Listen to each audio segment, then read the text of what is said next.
Good evening, everyone. Welcome to our regular council meeting for June the 18th. We're going to start off with the Lord's Prayer. Anybody who wishes to join me may. Please remain seated. Our Father, who art in heaven, hallowed be thy name. Thy kingdom come, thy will be done on earth as it is in heaven. Give us this day our daily bread, and forgive us our trespasses, as we forgive those who trespass against us. And lead us not into temptation, but deliver us from evil. Amen. Thank you. Dean, call to order, please. Mover and a seconder, please. Keith and Brian. Moved by Reeve Watt, second by Councillor Ugly, that the regular council meeting of June 18th, 2024 be called to order at 5:30 p.m. All in favor? Carried. Roll call, Dean.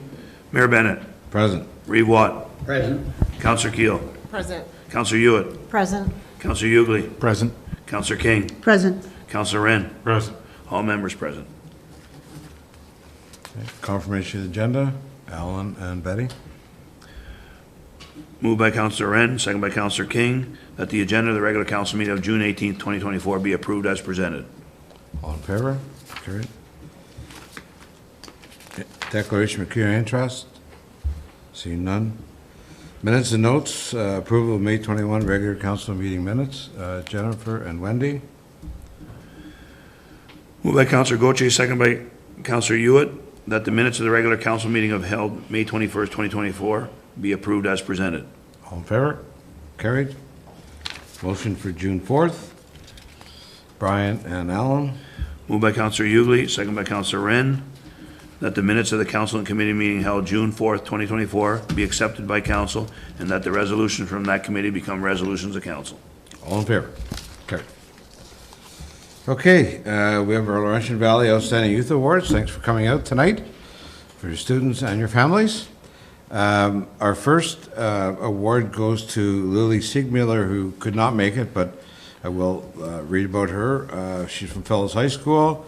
Lily has been an active volunteer in the community throughout high school.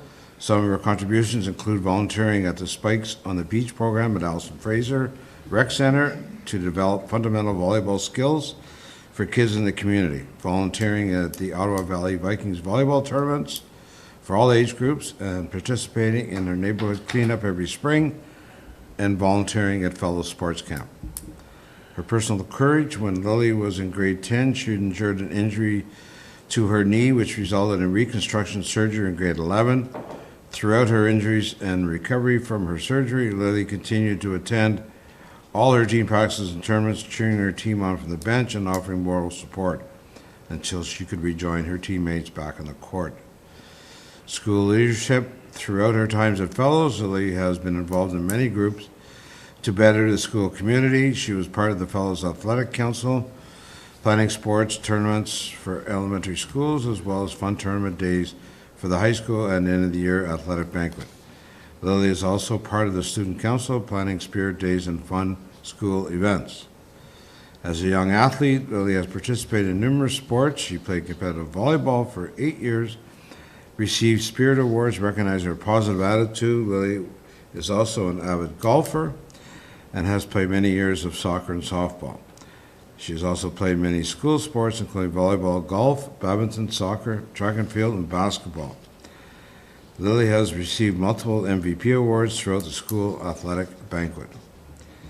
With arts and literature, Lily did step dancing for many years, during which she would travel to senior residents and dance for and engage with the residents. She also took part in doing hair and makeup for students in council musicals. So congratulations to Lily. Our next student is Oliver Jackson from Fellows. Oliver ensures that the Laurentian Valley community has a clean and safe place to exercise by helping maintain the Forest Lee biking trails in the spring and fall months, as well as a Forest Lee ski trail in the winter. Oliver is a black belt, so be careful, at the local karate dojo. Is that how you pronounce it? Dojo. He passes his skills and knowledge of karate to the lower belts of varying ages.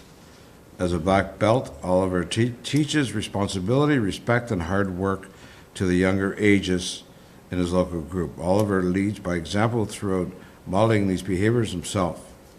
In school leadership, Oliver served as a leading member of the D&D Club at Fellows.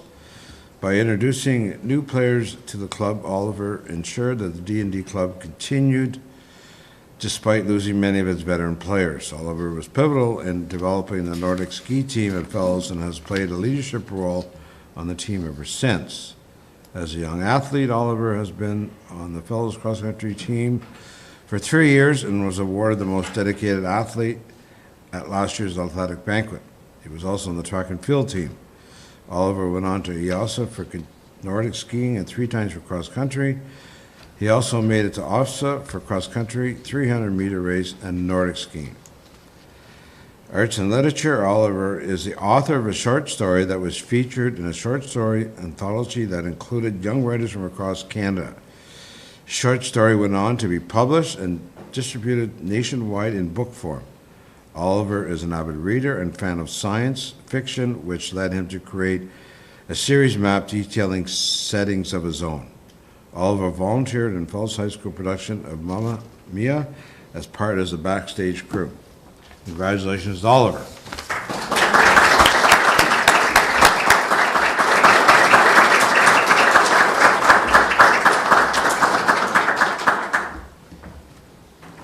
Quick photo.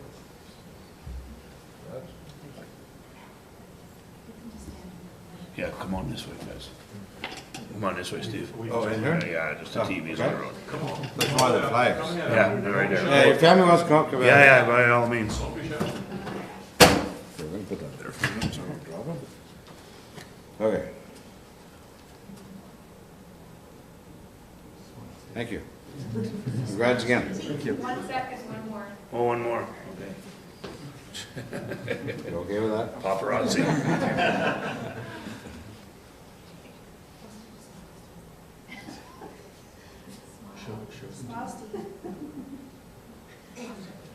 Okay. Thank you, Mr. Mayor. Yep. Yes, again, pal. Good luck.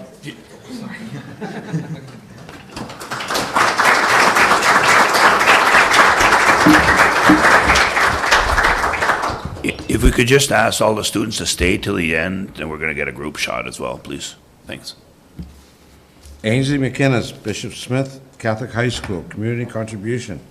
Ainsley has accumulated over 40 hours of community service at Supple's Landing Retirement Home. She volunteers with the Grind fundraiser as part of their house band and leads worship to the youth events. With the Anglican Diocese of Ottawa, Ainsley travels to retirement homes in Ottawa Valley to provide entertainment and healing sing-alongs. Personal courage. Ainsley's high school career has helped her be able to step out of her comfort zone and be her own self-advocate. Ainsley continues to choose the route of self-growth, and she is a strong advocate for arts and music in school and the community. In school leadership, Ainsley was a member of the Bishop's Art, Culture, and Media team in grades 9 and 10 and Prime Minister of the club in grade 11. The club successfully ran fundraisers for school, art, and music. She is also a member of the student school council. Young athlete, Ainsley was a step dancer with Michelle's School of Performing Arts from the age of 6 until 2020. In arts and literature, Ainsley has been an active member of the Bishop's Art and Media team, the Streetlight Theatre Company, and the Kiwanis Music Festival. She has written her own songs. One of her songs has been copyrighted. She received awards including the Orpheus Musical Theatre Trophy. Congratulations to Ainsley.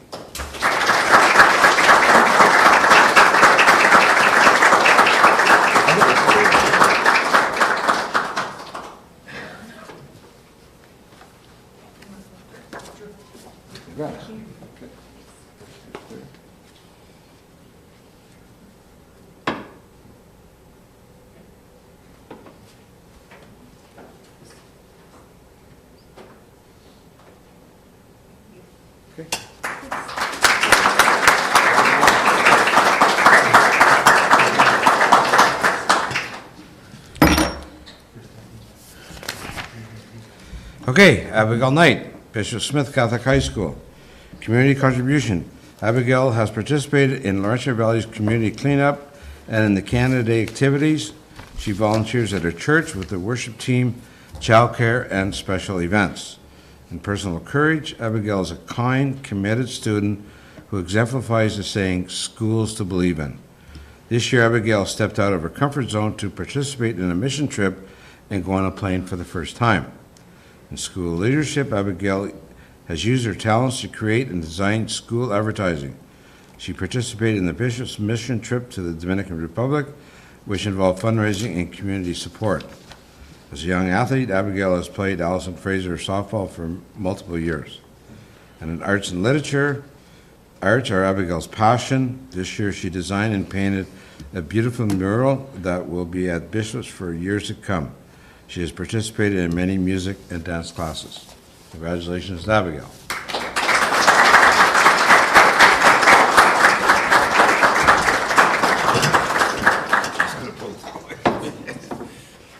Congratulations, David. Thank you. That right there? Hold on.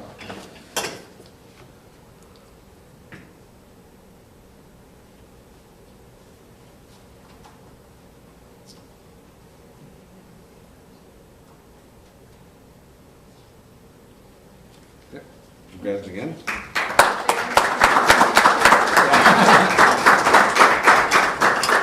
Abigail's our neighbor, and she asked if she can come for a swim.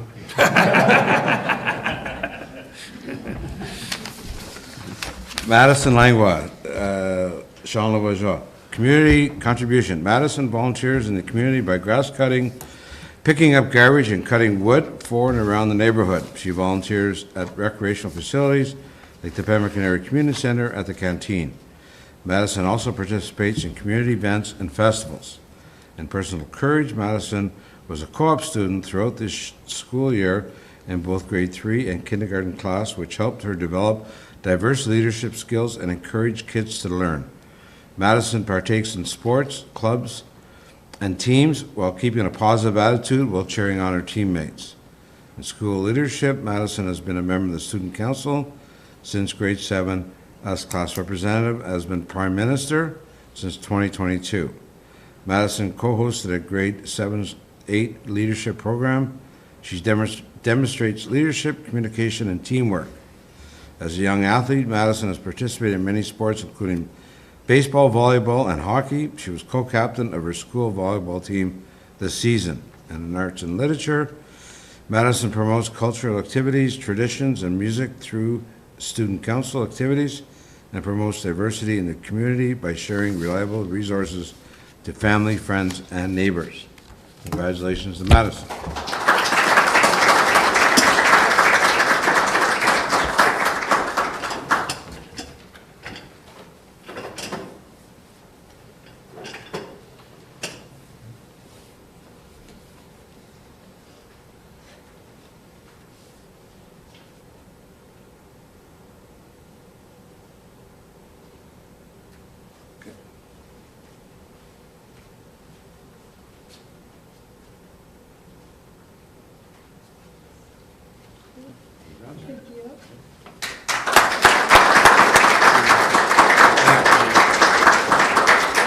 So we'll get all the students up now that got Yeah. the award? Yeah.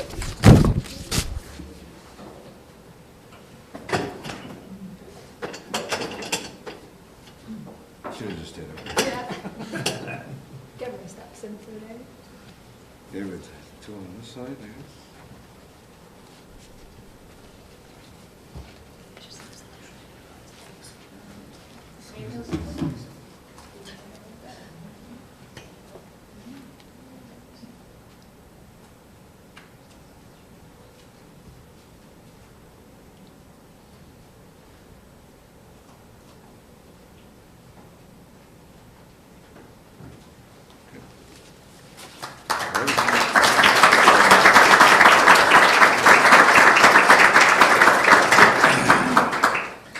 Again, thank you for all coming out. As I do mention, along with council each year to our students that won the awards, that we do expect you to go off and get an education and come back to Rensselaer Valley to be employed. So thank you for that. We'll just a couple minutes for. Yeah, sure. Okay. Okay, we can get it, look at that. So you're good to go. Yeah. Unless Well, you you want can to stay stay. if you want. Thank you, everybody.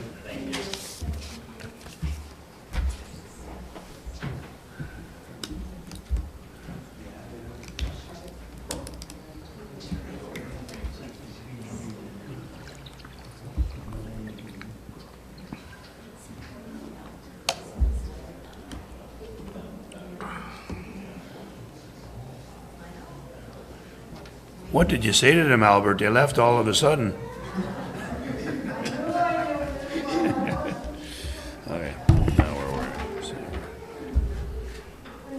we? We're still on. Hey? Still on TV. Yeah, we're still on. I think so.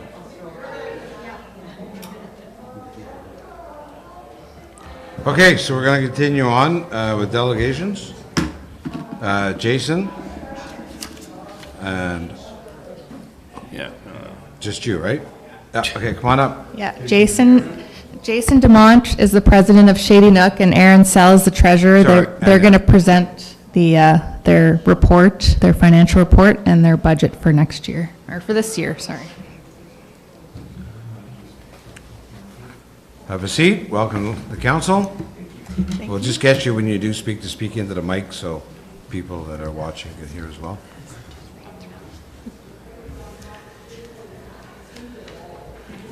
Okay. Oh, go Good ahead. to go. Okay, this is new to us, so we'll just bear with us. No, that's fine. I think No problem, yeah. you all have a copy of the report, so maybe we can, I don't know if you've had a chance to look at it, but maybe we can just go ahead and.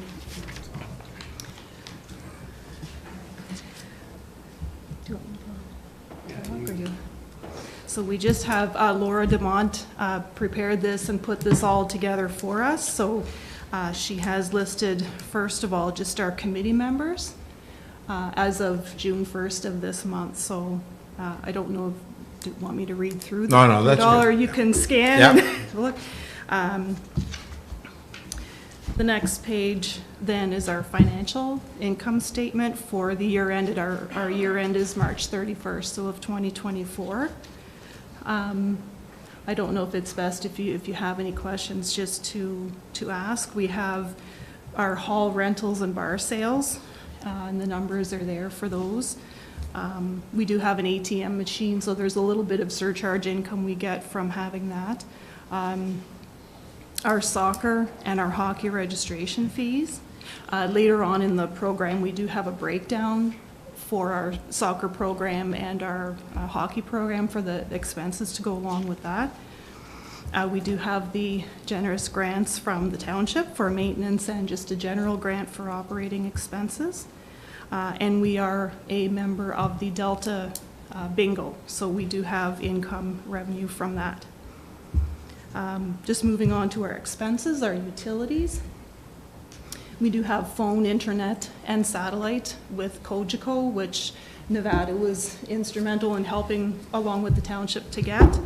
Our hydro and Enbridge gas expenses. Our office expenses and things. I do get a bookkeeping honorarium, $600 per month, so that's 12 months there. We have bank charges.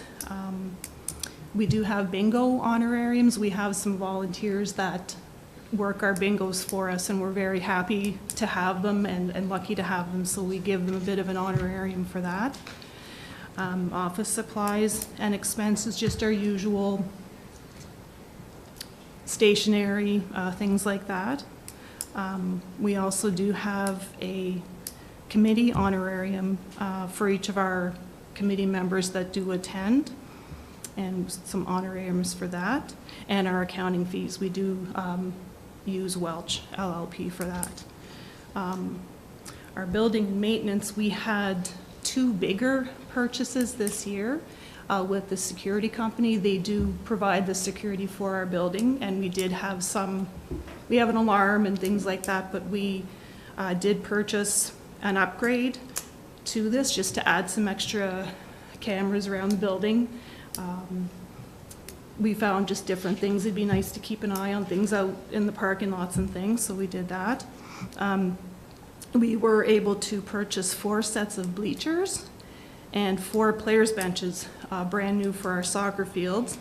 The old ones were in quite poor condition, so we were able to purchase those. We do pay Shane Moore for our ice making. That's quite the technique, and not everyone is able to do that. We're fortunate to have him look after just the ice making and things for us. And we do have a maintenance person then that does our just the general maintenance and hall cleaning. Equipment repairs, building expenses and things like that, just repairs and maintenance for things around the hall. Cleaning supplies. Our soccer expenses, our soccer and hockey program would be next. Our soccer expenses totaled $21,000, and there's, like I said, a detailed breakdown of that further on. We were able to purchase new multiple sets of soccer jerseys, and then our hockey expenses were just over $7,700. Our bar and hall section, we do have a honorarium for our hall convener and an honorarium for our bar convener as well. Our bartender's expense, just about $5,800 for those. We do get a beer store rebate program that goes against our purchases, so our bar and stock supplies at about 17. So total expenses there at $159. A bit of a loss that way when you just add them up this way. We do have some money in the bank. We have our general account, and we just have a sub-account that we have for our purchases and things like that. And we have a bingo account balance of about $20,000. Laura has put together a recap of our soccer program from 2023, and she just has here, she had put some stats in for the number of players and the different age groups that they played in, and she was also able just to provide where those players are coming from, Laurentian Valley, some from Pembroke and some from Petawawa as well, and some from other areas. She did put in, we're kind of in the midst of our program for 2024, but she was able to put in what the registrations were for this year. We started at the end of May. So the same thing there. She did put a breakdown there that, you know, of new things that we were able to purchase, new goalie gloves and balls. Our bleachers are, they're all installed and ready for this season. We are in the process, we've paid for new soccer nets, many sets of jerseys, et cetera, et cetera. Do we talk about this part now? Yeah, do you want us to talk about what we want to get next? Sure. So we want to redo our soccer fields, like aerate them better. We were told that the land that they just backfilled was going to be donated to us, or what we want to do with it. So we were thinking of moving our soccer fields the other way, now that we just put new bleachers in with concrete pads. So we were thinking like pickleball courts, because we can't use our rink yet. When it rains, it takes weeks for it to dry, so it's, yeah, and then we're looking at getting a new shed. We talked to Fellows, and they said they'd put us on the list for next year. They'd build it, we would just pay them. And our new soccer nets, like Aaron said, they actually just arrived this week. So we're not sure if we're gonna set them up now or just wait till next year. Okay, and then what we've done here is just kind of put a a little mini report for our soccer. So our registration fees bring in about $25,000, and we have had various purchases, the line paint, the soccer balls, the things like that. Fortunately, for being a member with the Delta Bingo, that is what we are able to use our bingo funds for, is our soccer and hockey program. So we're kind of able to provide pictures for free for each of the kids, the medals they would get.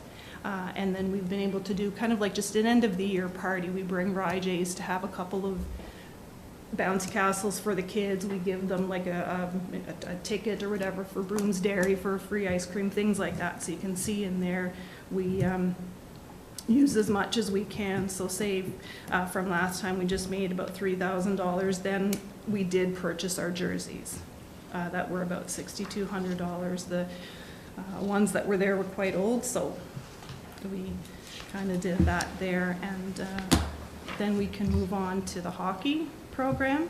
Again, Laura was great to be able to provide a breakdown of the number of children in each division, where they're coming from. We did have to, unfortunately, with the weather, the ice doesn't always hold up very well, so we used Beachburg Arena and the city as well for just to try and make up some of those scheduled games when we can't get them out on the ice. The same idea, each player will get pictures and medals with that. So did you want to talk about that? Yeah. So one of our hopes, as I'm sure a lot of you, we're looking at getting a roof over our rink, which would extend, it almost make our rink like a multi-facility. Because then you could have basketball, floor hockey, it's just open to keep the rain off, and it would extend our hockey season. Seems like it's getting shorter and shorter, and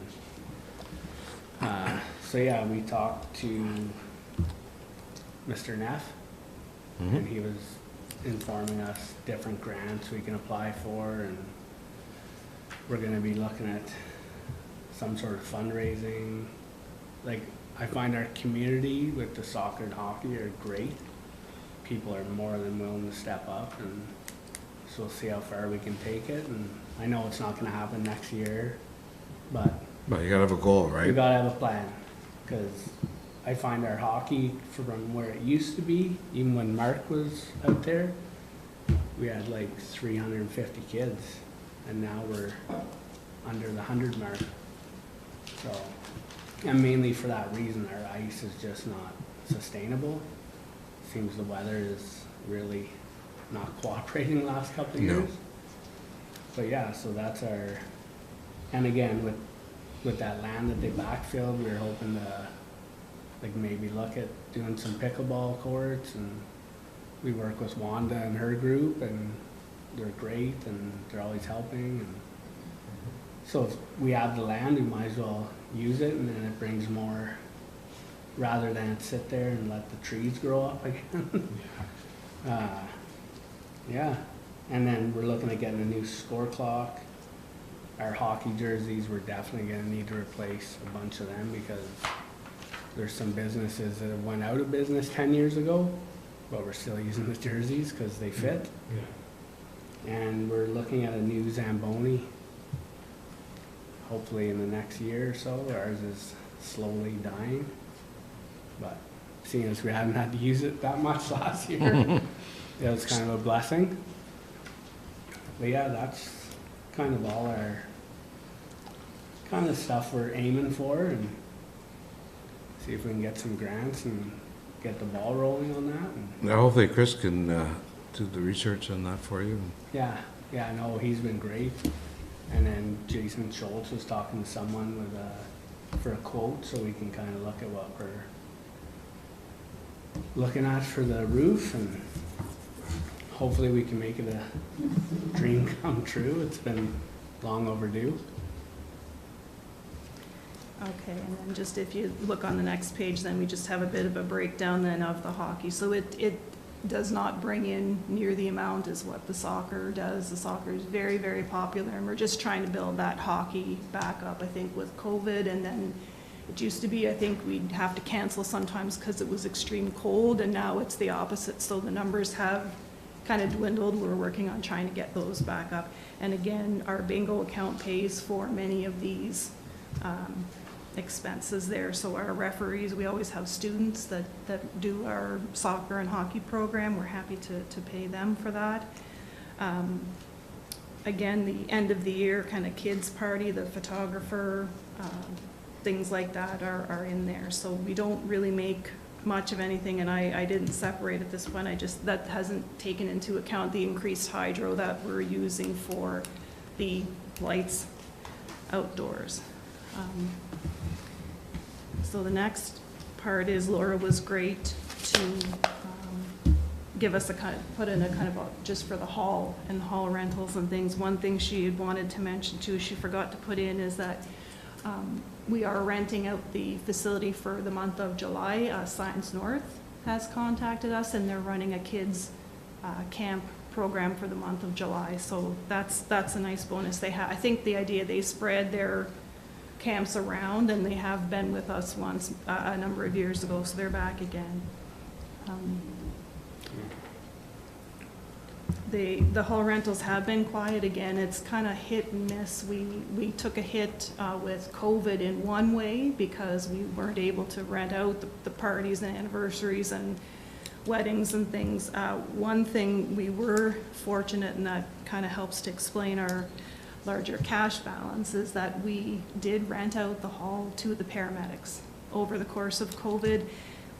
That's a one-time thing. We're not going to be able to have something like that again. And it was even day to day at first, because none of us knew how long it was going to be going on. It was a good couple of years probably that we did rent to them, and it got to the point then when they had the VTAC, it was every day. So we were fortunate that way.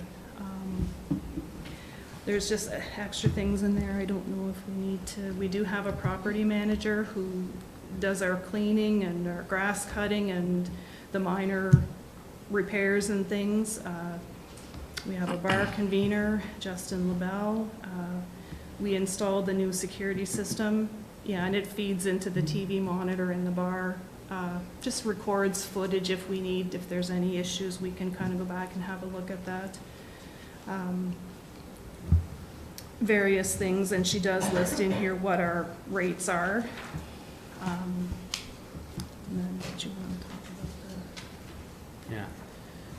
And then a bunch of stuff we're looking at replacing all the carpet in the foyer when you come in. We had a anniversary party that kind of got out of hand, and they destroyed our building with cupcakes and cake. And so that was a nightmare. A big expense, we're looking at replacing our beer fridge. We're sinking more money into it than it's probably worth. And then, yeah, just getting our floors redone, maybe sprucing up our office with some furniture. I think the desk is older than myself. Yeah, and looking at a new printer, photocopier, and we're still looking for more bartenders. They're hard to find. Okay, so then next we put in our budget. We've kind of budgeted a lot about the same as before. Our soccer revenue is pretty steady. The hall rentals and bar sales are pretty steady. So those numbers aren't a whole lot different. Our utilities, we can kind of generally keep the same. And you'll see the office and admin and the building and maintenance things in there. One thing we budgeted for, and we actually have been able to get it finished there, is we did have NGP contracting just to come out to kind of spruce up the field a little bit. We took out the old ball backstop that was there, and just to pour the concrete pads for the new soccer bleachers and do some of the yard work there. Under the soccer and hockey, the same type of thing. We had a bit from Valley Window and Door, they had post-tech things to put our players' benches in. We have budgeted to replace our shed for our soccer nets and things. Some new hockey jerseys are needed. And that's kind of it. We're fortunate, I think, that we can borrow some from our cash reserves if the other things do come up, such as if the beer fridge dies or the Zamboni dies. I think we've got a little bit that we're able to work with to kind of get those new big ticket items. So that's all we have for tonight. Oh, If that's there's great. anything. It's a lot of work involved to Any put this together. And any questions of council, or Brian, any comments? No? Well, we've got a really good crew. An excellent crew, organization of volunteers at Shady Nook to do a pile of different activities there. So I think it's a real gem in the middle of the township, and thank you to all the work you guys do. Yeah, absolutely. Pass on to your committee. Thank you from council, all the efforts that you folks put into it. And without you guys, we wouldn't have this facility and the activities that are given to our residents. So thank you very much. Thank you for having us. It's Okay. nice to see all the kids' smiles and the happiness that Absolutely. this programs are just that we can provide. So we're happy to do it. Good. Thank you very much. Okay, thank you. Have a good night. You too.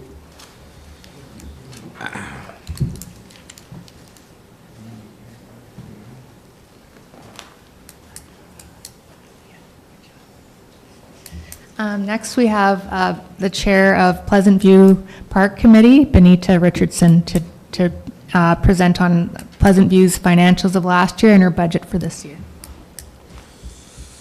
Welcome, Benita. Hello. Thanks, Nevada. It's nice to be here. It's been a while, I think, since we presented. So in front of you, you have a very, very simple budget, the actual budget for 2023, and then the proposed one for 2024. We are a very small park off the East End Drive-In Road. We've been in existence since the early 80s, when we just took the field at the back of the old Pleasant View School and rented it from the public board, and we still do, or you do as a township, and we've been going ever since then, since the early 80s. In 2023, again, we didn't do very much sort of spin-off of COVID. We just kept it quiet. But when you think of Pleasant View Park, the focus of Pleasant View is to keep the green space simple. We don't have any teams or anything like what the last presenters showed to you, but the focus of Pleasant View Park is to keep it simple. A quiet little space for families to come and to bring their children and engage in. We do have the playground units. Thank you to the township for installing one of the tables with a bit of an umbrella over top. We have a climber. We have the old Pleasant View Park swings. We have the tennis court, and thank you to the township for supporting us in that venture in redoing the surface so beautifully, and now people can also play pickleball there. I've yet to play pickleball. I don't know what it is, but apparently the park is well used. So when you look at 2023, we receive every year $4,000 from Laurentian Valley. Last year, we spent some money on yard maintenance, and we're now going to take that money and through Laurentian Valley actually hire a student with your support to go through your payroll, and then that money will then be given back to you, and which is a new venture for us, which we really, really like. When I think of expenses last year, we bought a new lawnmower. Originally, we bought a lawnmower when we first began the park from RG Plumber Limited, a local company. Couldn't get one from there this past year, but we were able to acquire a lawnmower from Elliott Farm Equipment, which is also local, which we really liked. Then when I think of 2023, again, we did a lot of maintenance in the park, tree trimming and so on, and that was our focus for last year. For this coming year, we have some things that we'd like to do. Of course, participate in a payroll program with Laurentian Valley to pay for the student to do the lawn maintenance. What we want to do also is talk. I've already spoken with some of the school teachers, and they are really interested in building a gazebo for us, another shady spot, because it is an open field, right? We have a few trees, but not too many. So we want to build a gazebo. We also talked to my brother Gary Jansen about building a gaga ball pit, and it's very, very popular activity for younger children. So that's a dream of ours. We had the money for that for this year. We're really thankful that Cole Hawkins did the playground safety check and everything passed beautifully. So we're glad for that.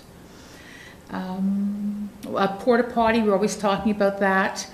And we're really glad to be partnering with Fit and Feisty. They've been doing yoga in the park, and I think they want to do more at Pleasant View, using our green space, so that's really awesome.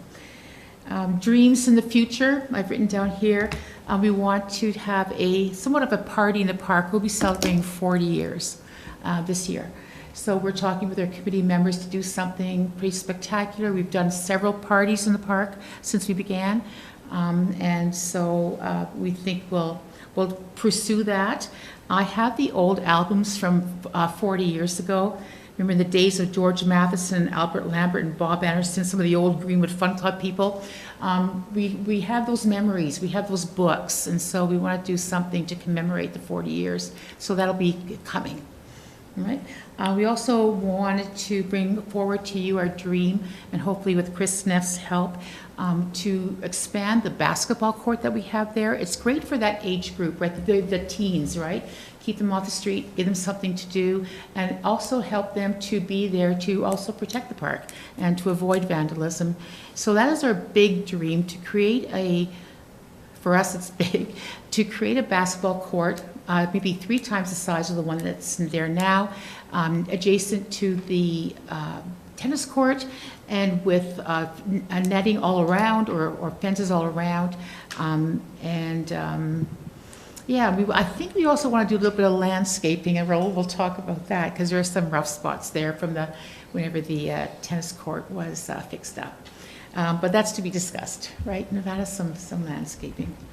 That's it for our park. Again, it's small. It's a nice little spot, sort of hidden in Laurentian Valley, and lots of positive comments have come my way in the last few weeks about the use of the park, and they like it to be kept as a green space, like no teens, things like that, just a place to play. Okay, thanks, Benita. Any questions of council? No, we appreciate your time, Benita. You got off easy tonight. Yes, compared to the last presenter. Anyway, that's what Thanks we're all for- about. Thank you, Thanks for everybody. coming, and pass on. Okay, Thank you. to thank the you. committee. Okay, we'll move down to CAO's report. Any questions for Dean, or Dean, any comments? No, I don't think so. Okay.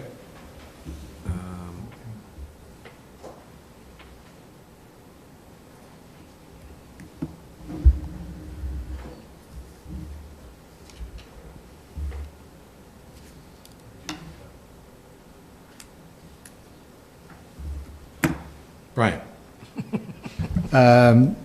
Just to comment as far as the library, I'm wondering where staff is on the alternative options we were looking at.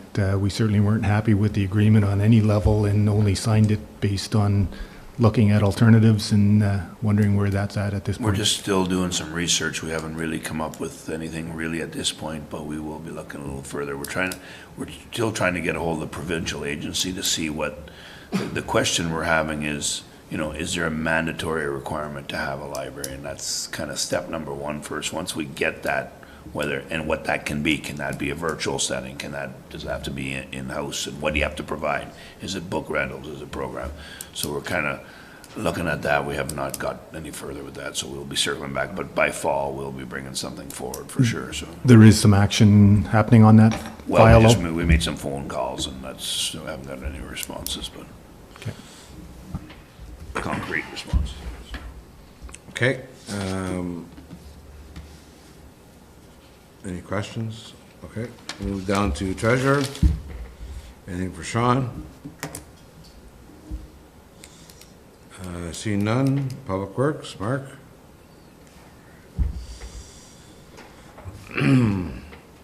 Brian? With the detour now around Whitewater Road, I know the detour doesn't go down Sawmill Road, but most of the traffic seems to be, that knows the area, is going down Sawmill Road, and traveling on that, there are sections of it where the edges of the road are already deteriorating, and some points it's a foot, 2 feet into the road. Yeah, we had a discussion about that today, and we'll have to follow up with the county. They need to get some barricades, better signage, something. But yeah, everyone seems to be avoiding their detour route and utilizing our roads. And we've already seen issues with Sawmill Road and some signs of it falling apart already at the surface treating because of the amount of trucks that are on it. So yeah, so we'll follow up with the county this week and hopefully they can get a better plan or better signage or something put in place. Okay, Alan? Just on that, Mark, do you remember how old that asphalt is? It really seems that that portion of Sawmill Road is not standing up to what it really should be. Yeah, so it's only a double surface treatment. We're probably closing in on 10 years, which is about that life expectancy for surface treatment. In the 7 to 10 year range, typically you would put another single surface treatment over top of it.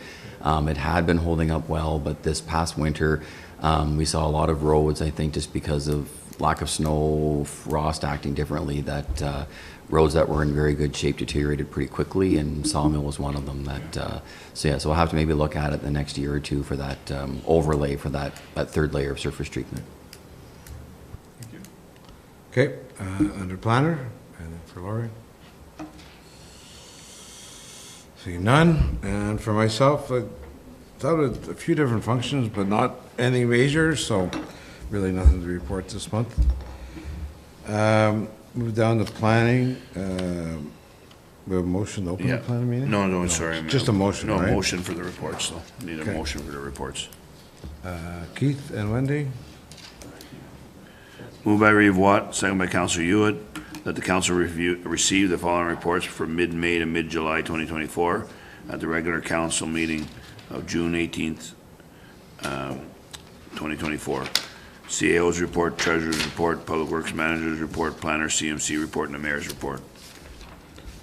All in favor? Carried.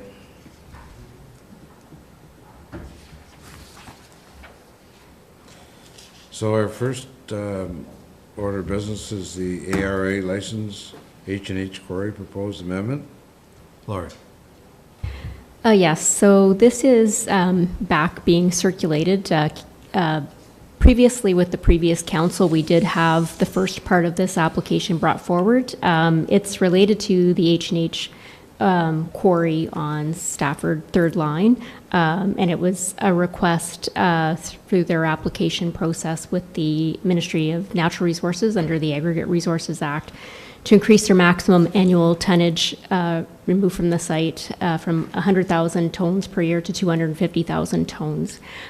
So at that time, our council of the day had sent in some comments and questions, basically asking for some additional information related to the traffic impact, and including a traffic impact report, and also noted some other items related to the previous OMB hearing that had been held originally for the site, which is where the cap came from. Just again, for new members of council, when it comes to the Aggregate Resources Act, while we can provide comment and control items related to entrances and impacts on our road, when it comes to the operations of the site, unlike other kind of commercial or industrial developments where the township might enter into a site plan agreement, all the site plans are only allowed to be dealt with through the Aggregate Resources Act process, and the site plans are with the license and with the Ministry of Natural Resources.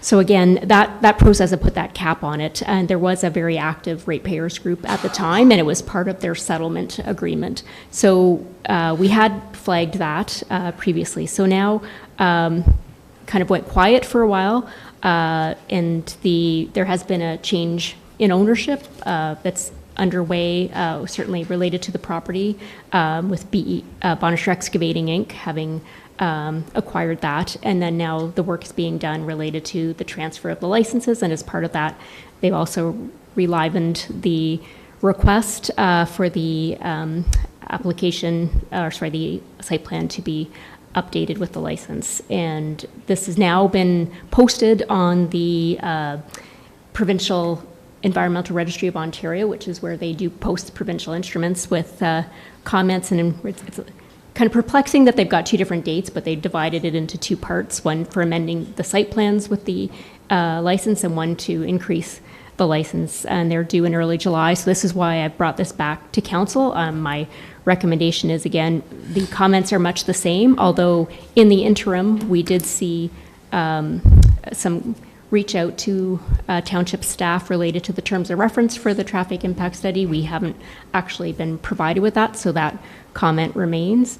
And then beyond that, it's that, council had indicated, and through the township staff as well, that we still have that question mark about what is the status then. There was a settlement agreement in the past, not including the township, it was what this ratepayers group, but, our indications would be that should they not have to have that concurrence of that group if they're changing what they had agreed to settle on. So those are, again, still outstanding items that I would suggest very similar comments to what we had sent before, but uploading them then into the registry system with the province to formalize those comments. So again, there are some separate comments that had been circulated as well to council from at least 2 different individuals that have sent their comments in. Alan and then Keith. So one of my comments or questions was going to be is, do they have to have anything to do with this original agreement? And I guess you put that forward, that like what's the answer to that? Second thing is, do we have any rights to force them to go to a provincial highway with the aggregate rather than beating our roads up? If they're going to go from 100,000 to 250,000 tons, that's going to be 2.5 times the traffic on that road that barely is good enough to support the 100,000 tons that is coming out today. So would we have any grounds to force them to go to a provincial highway, being Highway 41? Well, we have some latitude in terms of the route when it involves township roads.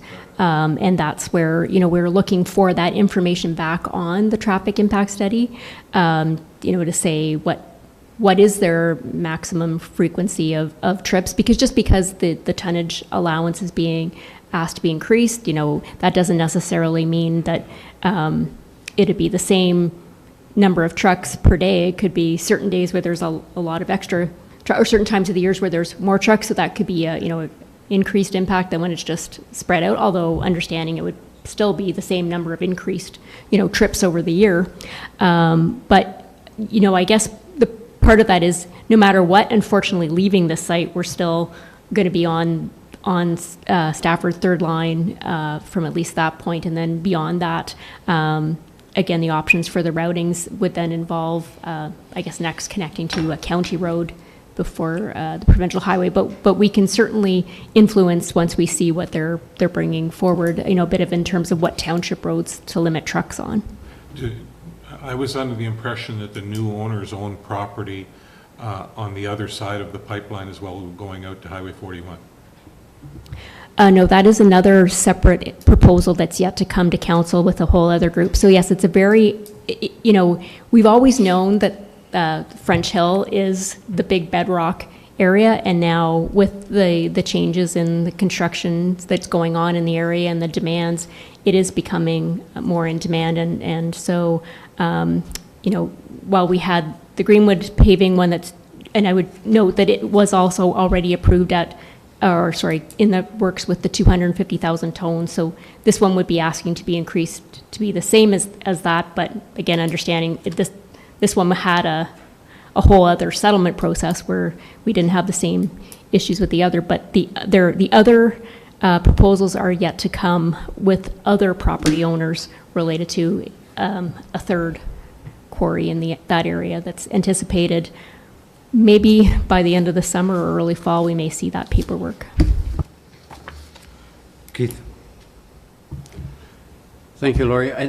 I read through that report, and I think you did a great job putting it through, and I certainly agree with the recommendation you made. I think you hit all the high points that were very much up front a couple of years ago. I guess the question is, they would want to go to 250 ton. By doing that, they want to go below the water table. So I see 2 things happening with that. Either going to divert the flow of water, or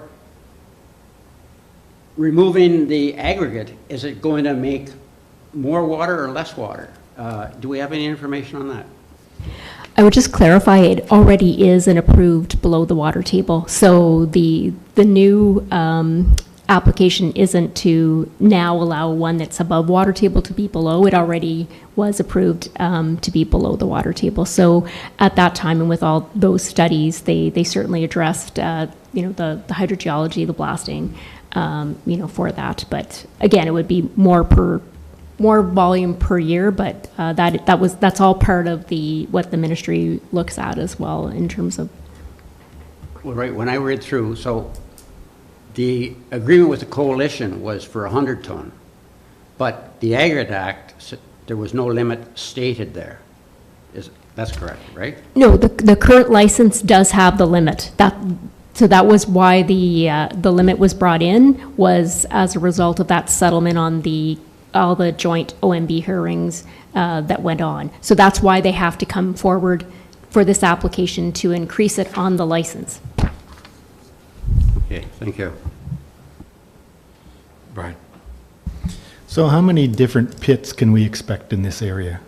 So we're looking at 2 now, possibly a third, because it should be a level playing field for all of these companies, and not one gets 5 times what another one gets. And so how many can we expect? And, you've got to multiply that out by the number. Yeah, at this time, I can't, say for certain how many, new ones. And, definitely we've had discussions on at least one additional one that may involve multiple kind of parts to it. Again, each one does have some different dynamics. Again, one of our bigger issues that was brought forward related to this particular site was related to the traffic impact, and particularly with that road. So my thought is with the other one that was more recently approved, that part of the reason that it wasn't as contentious was partly to do with the direction of the traffic.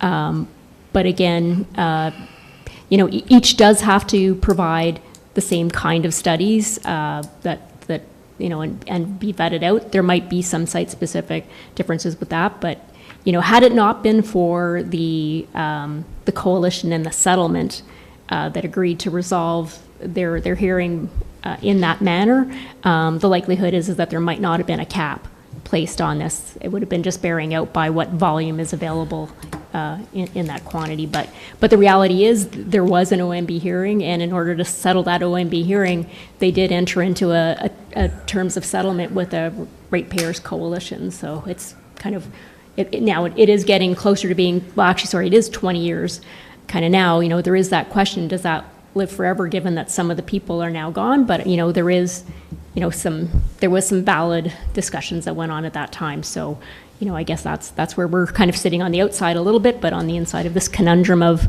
does that mean forever? But also, what does it need to do to move this forward? I guess where I'm going with that is we're not talking about it going from 100,000 tons to 2,500. If you look at 3 of them on a level playing field, it's going from 100,000 to 750,000, which is a huge difference of traffic on the roads. Now, I was out to H&H, and one of the things in their thing was the paving at the entranceway, which has been done, which will certainly cut down on the dust and the truck chatter going in and out over the washboard that would be there. So they're making some effort to mitigate the nuisance to the folks in the area. But that's, when you talk 750,000, that's a lot of traffic on the roads per year. Yeah, Laurie, correct me if I'm wrong, but they pay back to the township a dollar amount for the usage of the road when they're hauling, right? Sorry? Very, okay. Yeah, there's. Which I understand is very little. Through royalties, there are amounts that are brought back, and I'm not sure if the treasurer would, maybe another meeting would be able to kind of advise us what kind of royalties we do receive generally. And I understand that it's not a lot of money. But my question is, as Brian and Alan have brought up, and Keith, that we're talking huge more trucks going on the road, therefore our road's not going to last very long at all. Is it up, can the municipality charge more of a royalty to the road, or is it government led? Yeah, so when it comes to that part with the aggregates industry, that is set out through the province. Those rates are set. However, through our ability to issue entrance approvals and locations on roads, that's why, when we ask for these traffic impact studies, where we might be able to have some influences to have certain requirements for improvements to our roads, similar to with, subdivisions and those types of things that, if there could be an ask of what we need them to do to support this. And that's why, we basically had said, we need to see that traffic impact study before we're going to give additional comments, and fully expecting that, through our conversations with the Public Works Manager and his review as well, that we may very well come back with requirements for them to do improvements. And that's sort of what I was leaning towards, that once we get that traffic study, and I don't know if it's 7 vehicles a day or it's going to be 20 vehicles a day down the road, then we need to say, okay, you can use, we increase to 150 or whatever we decide to do, but you got to do this, this, and this to make our road last. So it's getting to the point where if we're going to have that much traffic on it, we're going to be repairing that road every 5 years. Al? The part that kind of scares me, and I can't remember what part of the report it was in there, where they said, well, it wouldn't necessarily increase the number of trucks in the road. What they would do is just increase the load on each truck. Well, that just destroys our road even quicker if they're going to be hauling heavier loads out of there on that road that's not designed for that kind of trucks in the beginning. Absolutely. Well, Brian, you had... The other part is that when they do a traffic impact study, it's based on the amount that that one company would be drawing out of the one location, but we're talking 3 locations, so the impact study really should be times 3, because it's 3 places in the same locality. Yes, so when we when we have those traffic impact studies, so we do input into what parameters we want to see. So for the other one that's already approved, it's not coming out Stafford third line at all. So that takes that out of that. But if there's any possibility of other future ones that we're speaking with, that they would also be using it, we certainly would be looking for those traffic impact studies to account for all those potentials, similar to what we would do when we're doing a subdivision as well. If we had 2 sister subdivisions, we would be asking for those traffic impact studies to take into account what we are crystal balling for that area too. Okay, well, I think you've heard from council tonight that we have a lot of concerns, as you as well. Yes. Thank you. So, Motion, yeah. but what is the motion is recommendation? Well, I'll read the motion and see if I can get a mover and a seconder, and then we can put it on the table. So the motion that's proposed is that council directs the township planner to upload the township comments as set out in the summary of recommendations section of report number 2 to council from the township planner dated June 12th, 2024, onto the ERO postings 019-8731 and 019-8732 to resubmit comments to the MNRF and H and aggregates on the request to increase the maximum tonnage allowance from to 250,000 tons per year for the ARA license 60, 40, 41. That's the motion that's being proposed. Moved by Councillor Wren, Second by Keith. second by Reeve Watt. All in favor? Carried. You don't have to read it again, huh? Would we put in there somewhere, Laurie, that the township firmly rejects the increase in tonnage? Would we say that, actually say that?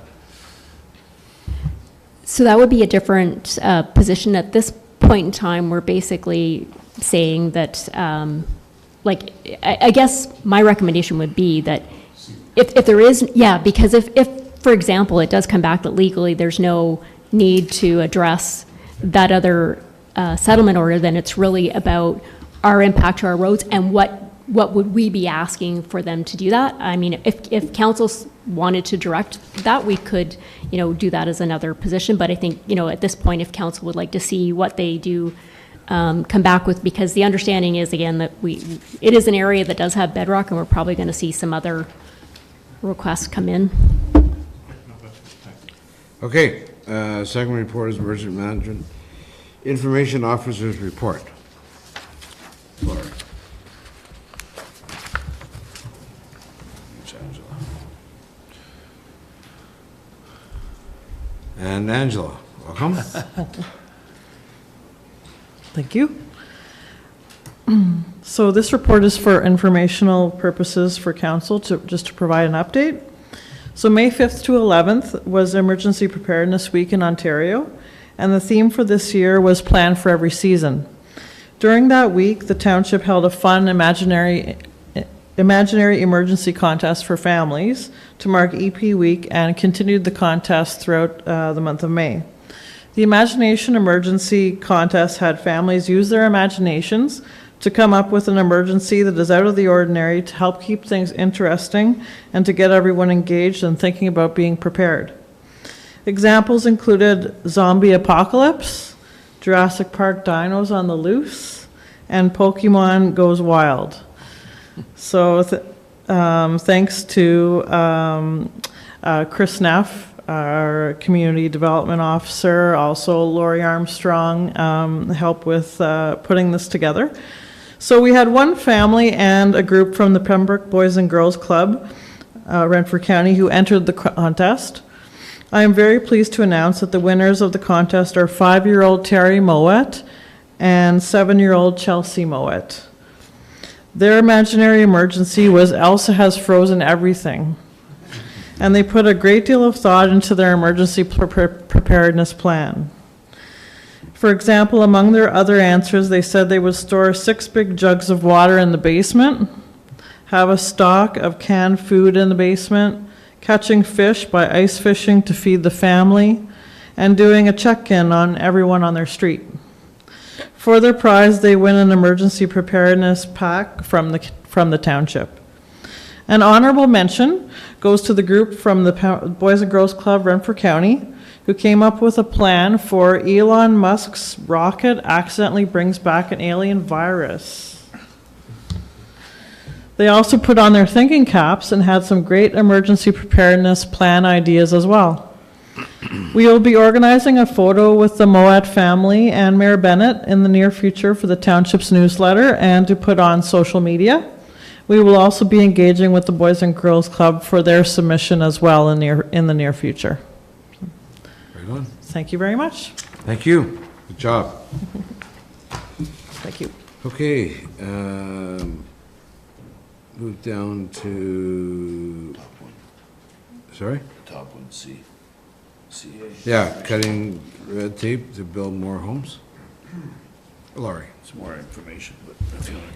Yeah, I'm just going to give you just a quick highlight, but I also just want to I should have mentioned, I did attach with my planner CMC report that Angela successfully completed her primer on planning course, so just very proud of her putting in all that extra work as well and working away while she was doing that, so good work for her. Good.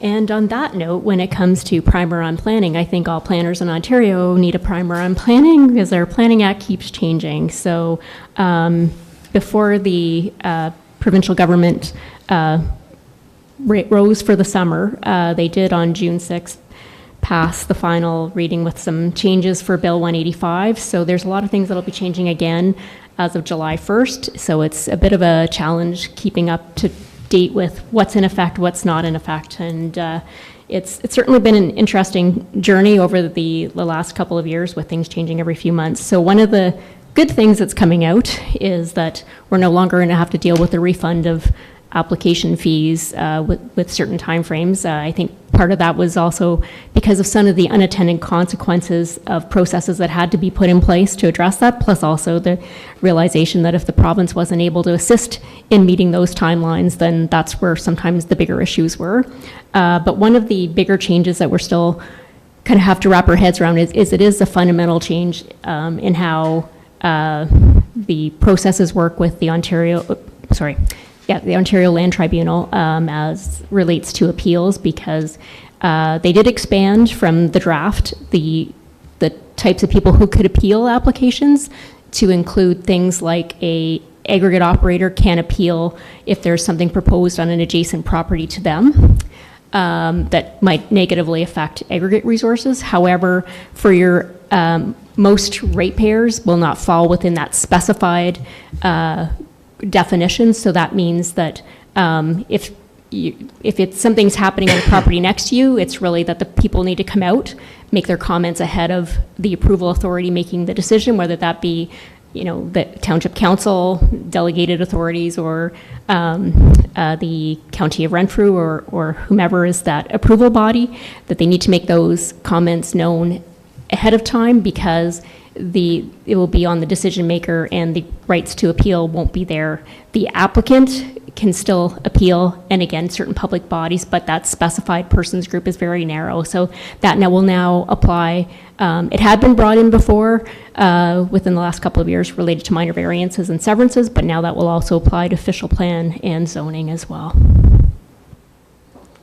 Okay, questions, comments, Alan? So just one question on that, Lori. So in the aggregate, so an aggregate operator could appeal something that's happening on another piece of property that might have aggregate on it, but the owner doesn't want to develop it. He could appeal that because there's aggregate there? No, so basically, like if for example, you had an aggregate operator had an aggregate property, and on the adjacent one, something was being proposed that would prevent, would negatively affect, so it's basically because of the demand and need for aggregate that it gave them that, they lobbied and were successful in getting that ability so that they can't be sterilized by something else. It gives them an opportunity to fight the argument. I was just concerned that an aggregate operator could say, there's aggregate on there, you can't do that because there's aggregate on there, and he could appeal it. That would be my concern, that he could stop somebody from, if I own that property, I know there's aggregate there, but I have no interest in taking aggregate out there, he can't appeal what I'm doing on that because there's aggregate there, I guess. No, it would be more its impact of that activity on theirs. Not to say that might not come out as arguments, but it's not that they're guaranteed an outcome. It's just that they get that opportunity to put their case forward. Okay, thank you. Under business, appointed drainage superintendent, Brett, please.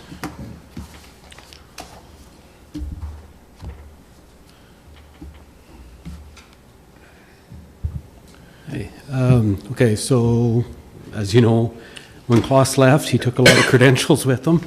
I've been struggling to try and fast track through them.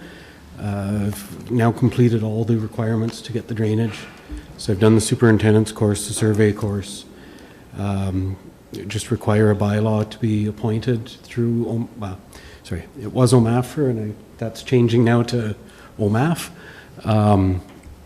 That will allow us to continue to receive government grants for repairs, maintenance, even parts of my salary, mileage, etc.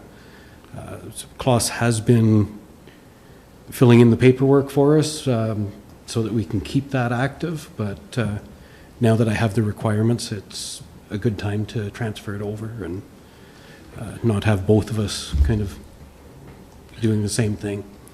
Yeah, and we'd like to congratulate Brett too as well with regards to getting the courses. I know it's been a whirlwind for them the last 2 years of all kinds of courses, but this was on the radar and he did successfully complete it, so we're certainly happy and proud, and looking forward to sending them into the fire right off the bat. Yeah, we've got some coming up, so we know the water timing goes downhill, but after that, Brett knows the rest. The timing does work out well, and I mean, I knew through the interview process what was going to be expected. And again, back to you guys, I thank you for, the opportunity and believing and spending the money to do it. I mean, it's, when you lose someone 35 years, his education budget probably shrunk every year. And now we're trying to, get 35 years back in 2 or 3 or 4. So.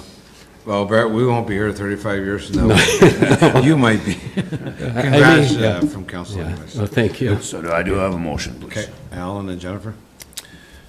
Moved by Councillor Wren, second by Councillor Gauthier, that the Council of Township of Laurentian Valley approve bylaw 2024-06037 as presented to appoint Brett Miller as the drainage superintendent for the Township of Laurentian Valley, and that bylaw 2024-06037 be forwarded to the bylaw portion of the June 18th, 2024 regular council meeting for enactment. All in favor? Carried. Thanks, Brett. Thanks, Brett. Is that it for Brett? Well, it'll be that the bylaw will come in a bylaw portion, but it's Yeah. pretty well, I think you're, Municipal drain. yeah, you're gonna stick around for the municipal drain stuff? Yeah. Yeah. Just looking to see where it stands. That's next. Don't go So have a too seat. far. Oh, I see what you're doing. Okay. Okay, so we've, as council's aware, we've been kind of working towards the Pleasant View. We've had some issues, obviously, in a number of years. We did do a preliminary report where they pointed out some deficiencies, and also did a bit of a high-level look at what the drain should consist and what it looks for. From, at this point, none of the costs, this was more of an exploratory process, so those costs the township will be dealing with themselves, but now we're moving on to some bigger things. So we're gonna have to do some rehabilitation of the existing drain and look at what kind of remedies and corrections we can do to fix it so that we don't have the issues, as well as we probably are looking at a scenario where we're going to also expand the geographical area of the drain. So tonight, all we're looking for is we're going to do the rehabilitation, motion to rehabilitate and to continue to look at the extension. We do have to figure out the logistics of getting that extension to the drain, whether it's a section 2 or a section 4. And we'll be coming back to council as soon as we establish that. We may have to get a developer to do that, or we may do it as a road authority. We're just trying to explore that and trying to arrange that. But in the meantime, we do have a motion tonight to do 78, which will start the process, which ultimately means that any work from this point on will be shared by all the owners involved in the drain, including ourselves. But at this point, they will, we're appointing an engineer of record to do this. This is the one that did the work for us for the preliminary, which is DM Wills. So I think with that, maybe unless Brett has some comments he wants to, I think that's what we're asking for tonight. Yeah, no, that's essentially it now. We know there's some deficiencies, some room for improvement. So we do have to start that process. Even this year, Dean and I spoke following a follow-up visit, but we had some drainage issues there this year with beavers. We got that opened up, trapped, relocated. Knowing that we need some improvements, we decided, barring a failure, we're going to hold off and do a more extensive cleanup as part of the rehabilitation. Try and keep the costs down rather than, do a cleanup now and then go back and do it to the engineer's specs in a year or whatever the time frame is. So, and again, tying into Dean's comment of a part 2 or 4, we're just trying to figure out with proposed development, whether it makes sense to just have the developers do it as their petition, so that we can get them into the watershed area and have some more bodies to share the costs as well too. But I've been getting some help, I guess is the best way to put it, from Timothy Brooks at OMAFRA. He's been looking over our maps and our proposals, and I think we're going to reach back out to DM Wills, but I think being OMAFRA is kind of the governing body, I think we'll defer to their recommendations on what makes sense if everyone agrees. So, Well, So this municipal drain was updated not too many years ago. Do we have any fallback on the original engineers? There's deficiencies in this already, and there was deficiencies in it right away. Yeah, So, we paid, or the residents that are part of that paid good money, and now all of a sudden, we're going in and finding out that it wasn't done properly, and do we just let that go and walk away, or? Well, I think there's been some, and we talked about some of that. You can't point the fingers to, because it was done to a what did they say, a 2-year, Mark? Or was it a 2-year or a 5-year kind of storm initially? Well, yeah, and some of the subdivisions, the ditches were designed to a 1 and 2 year storm. Yeah. So basically, in the Bardas and Sparta area, the roads were essentially designed to flood over during heavy rainfall events. So that was kind of, so there's been a few things there, and to point the finger at any particular one, I think it was kind of talk between DM Wills and they weren't involved in the first one. It was a different engineering company, but they weren't putting the blame totally on it. There's been some development changes and lay of the land, but you're right. I mean, there was certainly, from the get-go, we've had some issues in the Bardas area, there's no doubt. So I don't know whether we'd have recourse. I mean, I guess when we see exactly what needs to be done in the end, maybe there's something to go back on, but at this point, we're not sure exactly what the remedy's gonna be, like how big of a project it's gonna be. Well, that was going to be my next question is are we going to use the same engineer? And thank God we're not. But do we earmark that engineer to make sure that we don't use them in the future for something? Like, Yeah, again, I'd like to defer it and to the point where let's see what exactly, if we can pinpoint something, then certainly we need to make some phone calls, but if it is just generic clean out or whatever, in the case up there, they're certainly gonna be helpful because we just found out those beavers are in there, and so we didn't have that cleaned out, but your point is well taken. No, for sure. And just to follow up on Alan, I still think right from the word go, they didn't include enough area. And it's come back to haunt us, so I think we should move forward with it, of course. And there's no mapping yet, right? Because we don't really we're not that far along, right? No, that'll be, the engineers will do the watershed area and the area affected. Part of that will fall into, though, with the petition request as to how far in the area they want to take it. So, like I say, by adding them with a part 4 or our roads with a part 2, the engineers will be looking beyond that to see if they should be pulling others in. This is just to start the process and get So with possible development happening and getting it right this time around, are we gonna delay it to find out where the development is coming in, or are we gonna move forward? No, Not our knowing- plan is to move forward at this point, but we have some pretty good sense of what development's happening too, so we'll certainly make sure that they take, full potential when we're doing this, when we get into that, deep into it, so. Okay, you got a motion? Yes. Keith? Wendy? Moved by Reeve Watts, second by Councillor Hewitt, that the council accepts the request for drainage works on Pleasant View municipal drain branches in accordance with Section 78 of the Drainage Act, RSO 1990 for repairs and improvements, and that council continue to examine the request for petition of the drainage to extend the Pleasant municipal drain to Bardas Drive, and that the council appoints DM Wills Associates Limited to investigate and prepare the report. All in favor? Carried.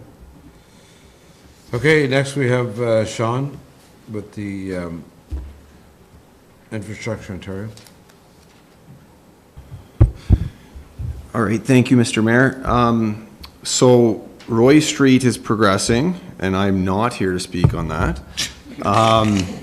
But the project is scheduled to be debt financed, so financed through debenture. And when that happens, there's 2 bylaws that will come at different times. The first one is that council authorizes us to actually apply for that debenture to Infrastructure Ontario, and then so assuming you do that tonight, then when the project's wrapped up and we have all the costs finalized, then we'll go back to Infrastructure Ontario to finalize that. So that's when interest rates get locked in. And then we would understand exactly what our repayment would be for the next 20 years. But this tonight is just for you to authorize us to, or me to apply to start that process. We will be applying for a little bit, my recommendation is that we're applying for an upset limit of 4.5 million. So the project is, we tendered it for 4.3 million, and then we also have a grant. But the issue is if I apply for right now, right to the penny of what we think it's going to cost, and then if there's overages, then at the end of it all, when we go to the second part of it, we'd have to start back at this part for any gap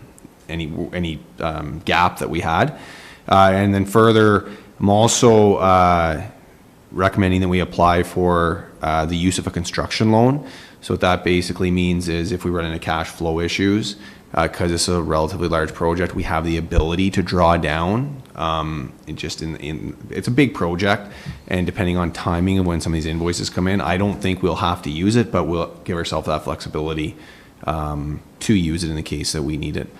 And just for thought, the interest rate right now on a 20-year debenture is 4.56%, and then if we did have to draw down, the interest rate would be 5.42% on that construction loan. So, but this is just to authorize us to apply. So with that, I'll turn it back for questions.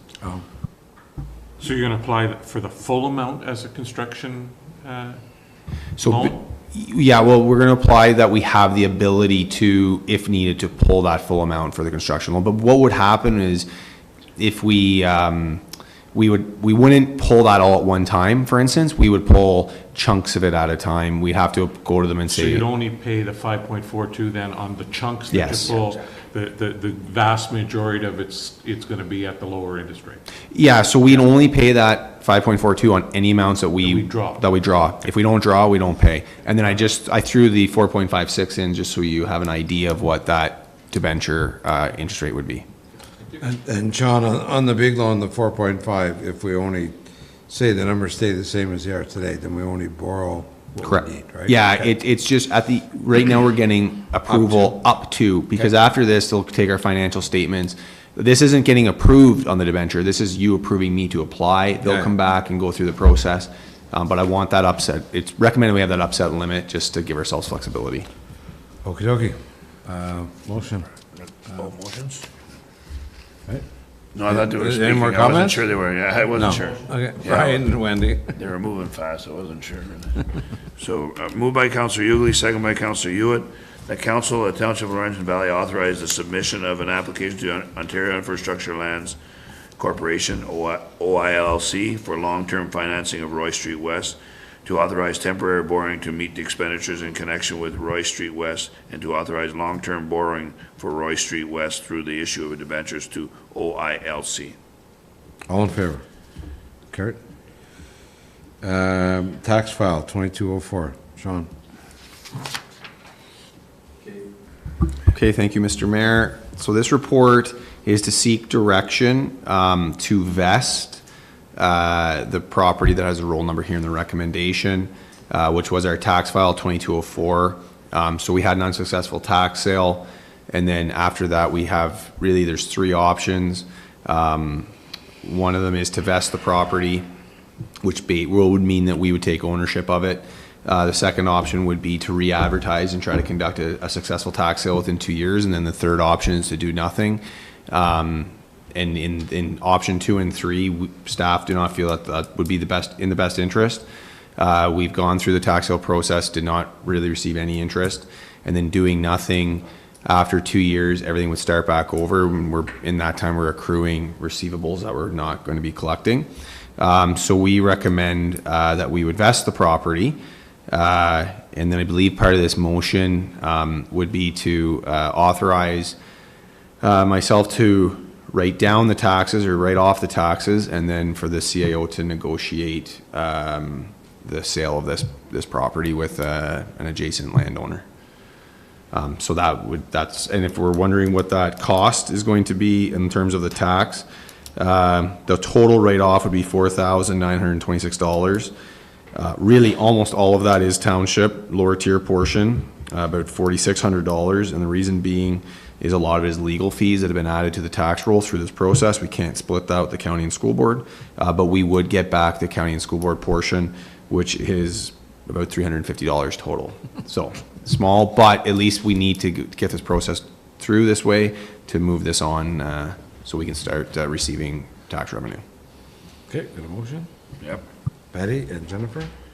Moved by Councillor King, second by Councillor Gauthier, that the council of the Township of Laurentian Valley authorize the treasurer to execute a notice of vesting for tax file number 2020 2204, being roll number 4766-062-040-01200, and further that the treasurer proceed to write off the tax arrears in the amount of $4,926.64, and that furthermore, the council authorizes the CAO clerk to enter into a sale negotiation with an interested adjacent landowner. All in favor? Carried. Sea and Rail, land. Okay, so this one is basically, it's an agreement being moved forward, recommended that we enter into an agreement with the RCATV Club with regards to use of the new trail that we've purchased from Hawthorne Lane going towards the Whitewater boundary and subsequently to the Quebec crossing at Portage. So this agreement stems from the county agreement that has with the Algonquin Trail. It's the same one as these clubs, both the RCATV and OFSC or snowmobile clubs are using. We've met with them. They're in agreement to enter into this agreement based on that agreement, and we're comfortable with the language in it. It was vetted by our lawyer to see there was slight changes just to the liability portion that they need to do from 5 million to 15 million. They had no problem with that. And it's a 5-year agreement that can be terminated by either party at any time. It's a seasonal agreement. It'll go from May to November, and then we'll be entering likely with the same agreement with the snowmobile club to do the same thing. So they'll do the maintenance that they're needed only for their usage. They're not going to be doing any multi-use stuff. So if we decide to do multi-use stuff, which at some point we likely will, that will be with us trying to, we will be paying for that, I guess, is the long and short of that. So, but at this point, because it's there now, we're just moving it forward so they can utilize it for this coming season. Questions, comments? Brian? Is there any rental income from them for that to help with the maintenance? Well, they're doing the maintenance, like they will be doing some maintenance. Like if there was any brushing to do now, they would do the brushing for their use and everything. The question will be coming is, if we do start stone dusting it, they're not going to pay to stone dust it. I mean, they may be able to get a grant through their thing and it may help them and they may, participate somewhat. But there's been no practice for them to pay for usage of it. No, there's been no practice. Just like the Algonquin Trail, the county is kind of free gratis giving it to them, other than the maintenance that they're responsible for, gates and signage and brushing and all that kind of stuff. So Graded, they've already graded it. Graded it, yeah. They graded it the end of April. Our section? Oh, well, I wasn't aware of that. Okay, anyway. Okay, anybody else? I don't know, maybe I don't know. Okay. Oh, I see. Okay. A motion? Keith and Wendy?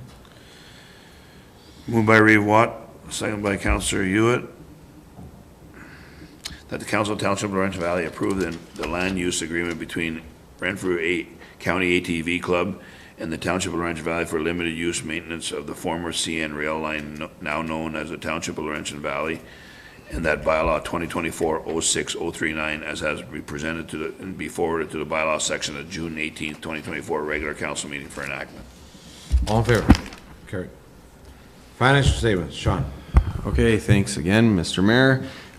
So we know we passed the financial statements and we had the auditor here the previous meeting.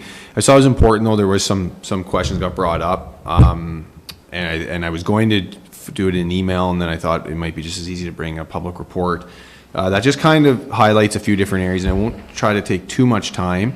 But in this report, I do spell out each section of the financial statements, first what page numbers are on, and really what the purpose of those are. I think that it can be helpful to understand what each schedule or what each part of these financial statements are trying to portray. And what's also really important is understand that financial statements are for external users. So they're not necessarily designed for the use of, let's say, management and internal performance. They're to a standard set by the accounting profession, and they're really meant for external, and for us mainly be lenders, so bank and and Infrastructure Ontario, and to some extent the province, and for the public, the people that pay their tax dollars here, that they can somehow compare us apples to other municipalities under this standard. But in any event, I guess the first thing is on page, on the financial statements, which everyone has a copy and you don't have to rifle through them, but on page 1 of 21 is the auditor's opinion, or their report or their opinion on our financial statements. And we received what's called an unqualified opinion, which would be referred to as a clean audit opinion. If you have a qualified opinion, it says things represent fairly, except for the qualifier that they would list below and be something that maybe was out of line. But ours was an unqualified opinion, which is a clean audit report, which is good, and I would say which is expected. On page 3 of 21 is the statement of financial position, which is formerly known as the balance sheet. And some of these schedules will tie themselves into each other's. And when we get to especially the accumulated surplus piece, we'll see that. But I think some important things on the statement of financial position, which shows our assets and our liabilities, we're a little bit different than a lot of companies or industry, because we have our assets broken out into financial assets, then we show the liabilities, and then we down below show non-financial assets.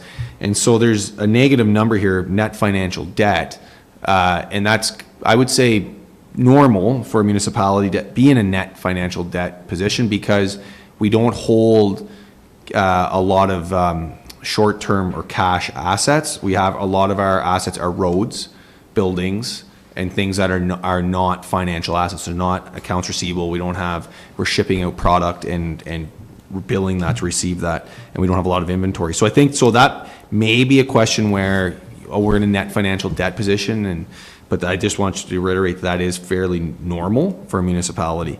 The alternative would be if we were in a financial asset position, people would probably say, well, what are you doing with the tax dollars that you're taxing me for? Is that not going into tangible capital assets, et cetera? But anyway, cash, we did have almost $2 million less cash at the end of 2023 than we did in 2022. That will be kind of explained in the statement of cash flows. Our accounts receivable was higher by about $622,000, and that was a little bit of timing with 2 HST returns that we had. So at the end of the year, we had not been in receipt of our December or November HST returns, which were substantial. They came in early in 2024. So just give me 1 second here. And we were we had not received a federal development grant for Elgin Street Park, which I believe was $100 and something thousand. So that really kind of explains the majority of why accounts receivable were increased. And then when we get to liabilities, they decreased by about $800,000. We had an increase in long-term debt of about $417,000, so I do believe we had a debenture there. We had a decrease in long-term debt. We had a debenture that we paid off in 2023, and then we also had a decrease in deferred revenue. And this is the gas. When we use gas tax, or what's called CCBF now, that's a decrease in deferred. When we receive that, it gets received as deferred revenue. It's actually a liability on our books because we have to spend that on certain programs. So when you use it, the liability actually draws down. But when we get down to the bottom, I guess, we have a net financial debt of $803,000, which increased by $340,000, which we'll get to in a few minutes here. And the accumulated surplus went up $936,000. The accumulated surplus went up that $936,000 because if you flip to the next page here on the statement of operations, which is formerly known as your income statement, this is page 4 of 21. Our excess of revenue over expenses was $936,000. So, and you don't have to worry about flipping. Yeah, it's okay. This was brought up by the mayor at that point in time was, you know, because it says that's our surplus, well, and I guess it wasn't maybe word for word, but what happened to that, what is that surplus, I guess, or where is that surplus out of? This page here, okay, page 4 of 21, has no capital items in it. It is solely operating. When we budget and I bring forward reports, and that my treasury report tonight, I have capital in all those line items. Statement of operations does not have capital items in it. So that's why normally we're in a surplus position, is because we have not purchased any capital there yet. And to make things a little bit more complicated is we don't budget for amortization, but in this schedule, we take amortization. Okay, so that's, because you might say, well, if we didn't have any capital, then how are we only in a surplus position of $936,000? Well, it's because in this schedule, we include amortization, but we're not budgeting for amortization in our municipal budget because it's exempt from the balanced budget parameters. Revenue, all things being equal, under revenue, actual to budget, we were $115,000 difference. Where this really came from was the loss on disposal of a tangible capital asset. So right above the bottom line, there's a loss of $119,000. And again, that might say, well, how do we lose money of that much? What happens when you dispose of an asset that has any value on the books? So picture a road. We have not fully amortized the road. Let's say it has $120,000 value, okay? And we tear it up and repave. Well, that $120,000 is now a loss. We have to write that down to zero. Picture, you crush up the road, it's no longer a paved road, that value is gone, and then we repave. So it's more of a timing issue than anything, and again, we don't budget for those. So I would say at least under revenue, everything was fairly normal and fairly good. When we get to the expenses, there was we talked, and I know Peter mentioned that we had, and it maybe, yeah, this is a perfect spot to be actually, Nevada. This schedule here, Peter spoke about, and I think it was Councillor Hughley brought up maybe the question of why in transportation services, I think that we ran over budget. So what I've done here is through the different segments, I took the actual value, yeah, right there is perfect. Actual value for general government was $1.5 million in expenses. We had $42,000 of amortization. So to really compare this to what we budgeted for and what you would be familiar with, we have to add back the amortization. Subtract out the amortization, and then we have to compare that to our budget. So really for general government, we had a $24,000 variance, so 2% variance. So I'd say that is fairly in line. For protection to property, it was a $4,600 variance. Transportation I'll get to in a second. That was the big area of where there was a variance, and I'll explain that in a minute. If we scroll down to the next page. Again, environmental services was right on budget basically. Recreation, I'll explain that, 8%. And then planning was within 4%. So I would say for the vast majority, except for two areas, it was fairly in line with what we had budgeted for. After you factor in how amortization, because that throws off our schedules. You can scroll down just a little bit. Nevada right there is fine, yeah. So with recreation, that 8% difference was really, $63,000, was mainly driven by two things. We were over budget by about $25,000 for our City of Pembroke Joint Recreation Agreement.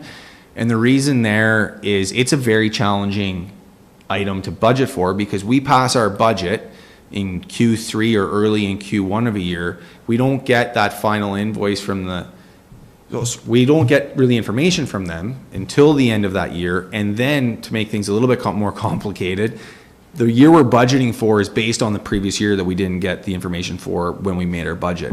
So it's description is a guesstimate on how you budget that. You kind of look at the year before and make an assumption. And we had made the assumption by a difference of $25,000. So that's where that piece comes from. And then the remainder of that difference, and I'm just trying to get to my underlines here, was from the active transportation plan. So the active transportation plan, it was a carryover project. We received grant funding for it, but where it showed up in the expenses happened to be in 2023, where we didn't have the corresponding budgeted item because it was carried forward. So we're not looking at the whole revenue side of how it was funded here. We're only looking at the expense side.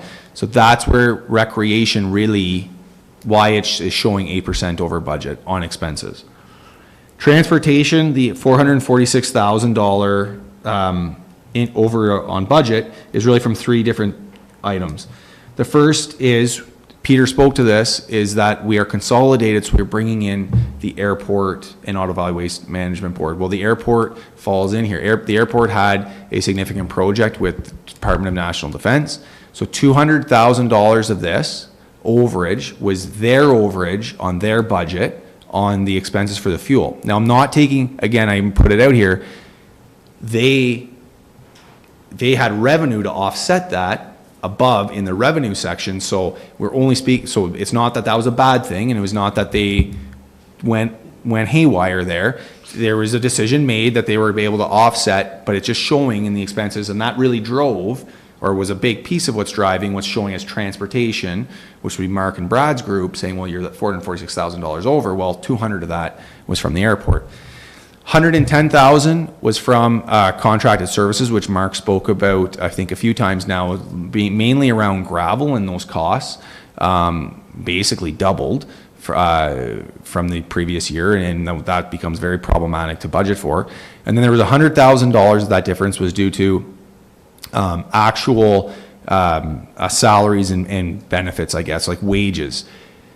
And what Peter was trying to explain, and I'm hoping I can build off of it, is, I mean, we're not speaking about capital in the statement of operations. So anytime we do a capital project and there's salaries, that can be allocated to capital and is taken out of operations, and we budget for that way.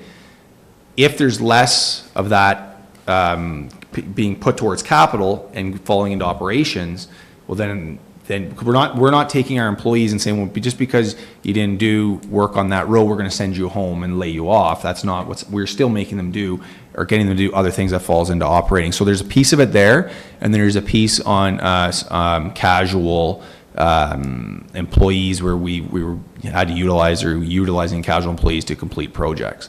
So I think that should do hopefully it brings a little more clarity to why we were over, which was the original question on why transportation was over budget. And then as a whole, the township was within 4% of the budget items, which I think is pretty close. And I'll just go through the next two areas very quickly, and I'll turn it back for questions. The statement of change in net financial debt, which is on page 5. Maybe if you go to 5 of 21, Nevada, of the financial statements. Keep going, keep going, keep going, keep going, till you hit 5 of 21 here. Right there, yeah, no, right, back up right there, okay. So this is a very complicated and hard to understand schedule, and it takes me a lot to wrap my head around here. The easiest way to explain it, so this change in net financial debt of $340,746, the easiest way is if you go to back to the statement of financial position, the balance sheet, and you take the differences from year to year of all the assets and minus and add the differences of all the liabilities. That's your answer. That's what it comes out to. But another way, which may help, is we know that we're in a $936,000 surplus. We have to subtract back out of that $3.3 million, which was our investment in capital assets that year. All right, so we're in this surplus position. We have to bring back out, minus out what we invested in capital. Then the big piece that we have to add back in is our amortization, because to get to that 936, we subtracted $2 million worth of amortization. But we know, okay, that we pay for all of our capital in the year that we purchase it. So we have that amortization number has to get added back in. We had a loss on the sale of a tangible capital asset, or disposal of tangible capital asset, of that 119. You have to add that back in. And then your changes in level of prepaid expenses, basically you have your financial assets, a prepaid expense, you have to factor in your change in that. So I believe we had an additional $80,000 of prepaid expenses. So when you work yourself through that way, okay, you come out to a negative $340,000, or alternatively, you go back to page 1 or of the financial statements and do the differences between the assets and liabilities. So just trying to explain where some of these numbers are coming from. So that schedule is that. I won't go through cash flow. I think that's okay. And just, sorry, Nevada, I'll get you to go to one more page, which is on page 16 of 21. Note 9 is, keep going, 16 of 21. And sometimes, honestly, if you really want to entertain yourself, you probably should start at the notes, because they actually explain everything fairly well. Okay, right here's good. Equity and tangible capital assets. So think of this as, I guess, it's not the best description, but what we own of the asset. So we have on the books, our cost of our assets that have been capitalized are $71,552,000. That is what we paid for these assets. Over time, we take off amortization, which is really how much of that asset was used, and usually we do that over its useful life. So if something lasts 20 years and it costs $20,000, we would expense an amortization of $1,000 a year. So you take the cost of the asset, less out what we've used of the asset, and then you also have to subtract out how much long-term debt we have on the books, because we technically don't own those assets where we have debt. Well, we do own them, but we haven't paid for them yet because we have debt for them. So we come out to, we have equity in tangible capital assets of $25 million. So that's what that number means. And then this accumulated surplus, and this is, admittedly, it's hard because we look at, I bring a report saying we're going to put this surplus into reserves, and you get this saying we're in a $29 million surplus. So what reserves that going to, and how many roads can we do with that? But what this really is our equity and tangible capital assets. And then you have some adjustments. We have this asset retirement obligation, which I won't get into, but we can add our reserves that we have, all right? But then we also have to subtract out some of the work that is unfinanced, which was a timing issue, and we're going to debt finance and whatnot. And then with that, we have to take out this asset retirement obligation. So all in all, we get to a $29 million accumulated surplus, which is made up of $25 million of that $29 million is what we have left of our assets to use over the course of their life. So that surplus is not the surplus that you want it to be, in the sense of what can you do with that. It's just the way the accounting standard works and the way they label what they label. Anyway, with that, I know that was maybe a little bit longer, but I just wanted to explain some of that and take any questions, and hopefully I can answer them. And if not, this is posted on our website, and our financial information return is also submitted to the ministry. So thank you. Sean, I really think the financial statements are so convoluted because of the airport, because of the waste recovery center, because of the new asset management. It's very difficult. So some of your notes all your notes are great. It's really hard to sit down and look at this and figure it out yourself as to where we're at. What we did. Yeah, and I would say that maybe one thing we can look at is to have Welch prepare. So they prepare the consolidated, they prepare the water. We can maybe see what that cost would be for them to prepare a similar, just for the township. Right. So we'd have consolidated township water, and off we go. So. Al? So just on that expense from the airport where it sticks out like a sore thumb, should the revenue, so there should be $300,000 for the revenue to offset that expense, that should stick out somewhere as a sore thumb as well. Could be a note to the financial statement. Yeah, and so that's the thing, is everything has to be read in itself together. Right. To be honest with you, I went at the expenses because that's what was really standing out. In all likelihood, what's happened is, and I don't have where exactly, but somewhere we have fallen probably, or somewhere the airport's revenue has outpaced, somewhere where the township was supposed to have some sort of revenue. I'm not saying by that amount of money, but where it really stands out and where it stood out that night was, well, on expenses, transportation services is over by this much money. What happened, you know? Right. So I agree. So that airport expense is offset in the airport books in revenue. Right. Yeah. And by virtue of our books as well. So then the other thing, and I'm always like the bottom line guy, so in real terms, expenses over revenues, where were we as a municipality at the end of the year? Offhand, I think we were, honestly, it was within like $25,000. I think on my reserve report, I brought forward that surplus, but I know we spoke, it was for sure under 100. Negligible, so. It was, yeah, I mean, it was, but what we did to get there is waste, collection was in a surplus. Right. Water and wastewater, I think we're both in surpluses, so. Okay, great, thank you. Yep. Okay, thanks, Sean. Okay, so now to monthly animal report. Any questions or comments on that? Keith? Some time ago, we talked about the cat situation, the number of cats, calls, I guess, to our service people that they outweigh those for dogs on a continuing basis, and we were going to look at that.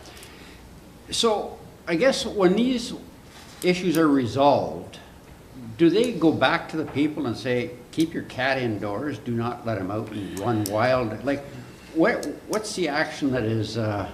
Unfortunately, these cats, for the most part, are just stray cats, so they're basically, nobody knows the ownership. If we can find the owner, then there's no charge, like, then we bring the cat back. There's never been, if we can find the owner, even if, and I think we've had this discussion, unfortunately, if somebody starts to feed the cat, that to our enforcement is basically you're harboring and you take an ownership of the actual animal. So if that happens, they work very hard and diligently to suggest to the person that you've kind of attracted it, you've kept it, now you own it, so, you know, unfortunately, you gotta pay the fees or whatever it is. So it's not, we don't pick up, the only cats that we're picking up here are actual strays. They're out there, they can't identify an owner, and we'll bring it, then we bring it to the OSPCA, and we're billed for that, the township is. Betty? You alluded to the fact that they would pay to have the strays picked, the person would pay once they started feeding. There's no recourse for people whatsoever to try and get rid of these stray cats. I mean, these people have tried. They've even offered to pay SPCA to take them, and they won't take them unless they go through our animal control. Now, fortunately, and I wanted to get the number to the girls here, I was at an event on the weekend, and I got some contacts for some places in Perth and that are willing to take cats. That I can leave here, and people, if they call, can, you know, call these people, and they can maybe take the cats there. I wanted to drop the number at the office here. Thank you. Okay. Brian? Yeah, I was going to say on Facebook, there's a couple of local rescues that specifically rescue cats. That can we not send them there? Those as opposed rescues to- are full. And actually, one has gone out of business because she's had health problems, so she's had to close her shelter. So as I mentioned, I was talking, it was a dog event, a dog jumping event on the weekend, and one of the girls is involved with a cat rescue down near Rockville or whatever, and she gave me the number of a couple local area shelters that would take cats in still. Okay. Down to business, trail race event agreement, Nevada. Oops. So we did this last year. It's just, so we're hosting one of our water and dirt events at the Forest Lee Trails, which is Crown Land. So we have to ask permission with the Ministry of Natural Resources to host this event on August 11th. So we have to enter into an agreement with them. So it's just a report to pass a bylaw and enter into the agreement. And I didn't have the agreement when I wrote this report, but we did get it today. This year's agreement with the dates. So it's basically just to allow for that. Okay, thank you. Motion. Betty and Al. Betty and Al. Moved by Counselor King, second by Counselor Wren.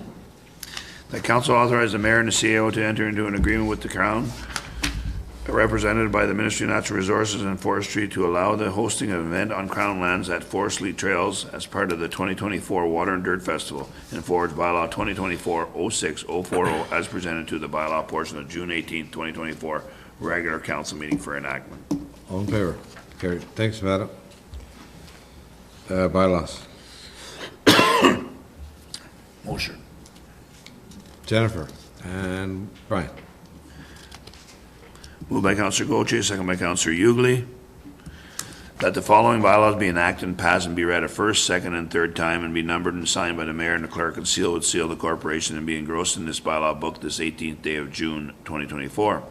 Bylaw 2024-06036 to authorize the Assessment Review Board to exercise certain powers and functions with respect to tax applications due to sickness and extreme poverty.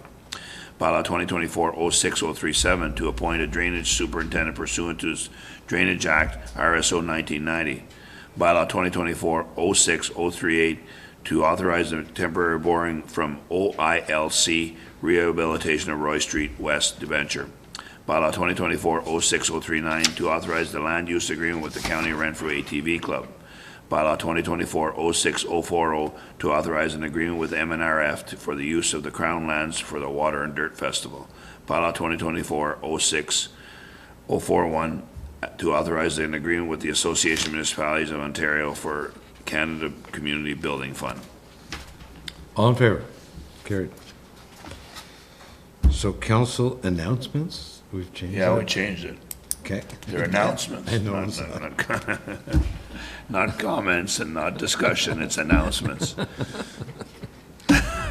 And I, making light of it, but there's a process, and we're fear that we were starting to get into some discussion, and really they should be agenda items, so then we're preparing ourselves. So this is announcements, and I don't mean to scare people into not saying anything. That's not the idea here. It's announcements. If there's, something that council wants to make council, or a member wants to make council aware of, that's what it's for.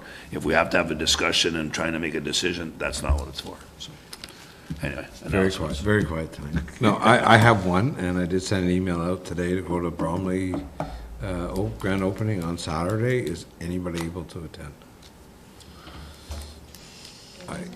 It's, Laurie, where is that? Bromley's?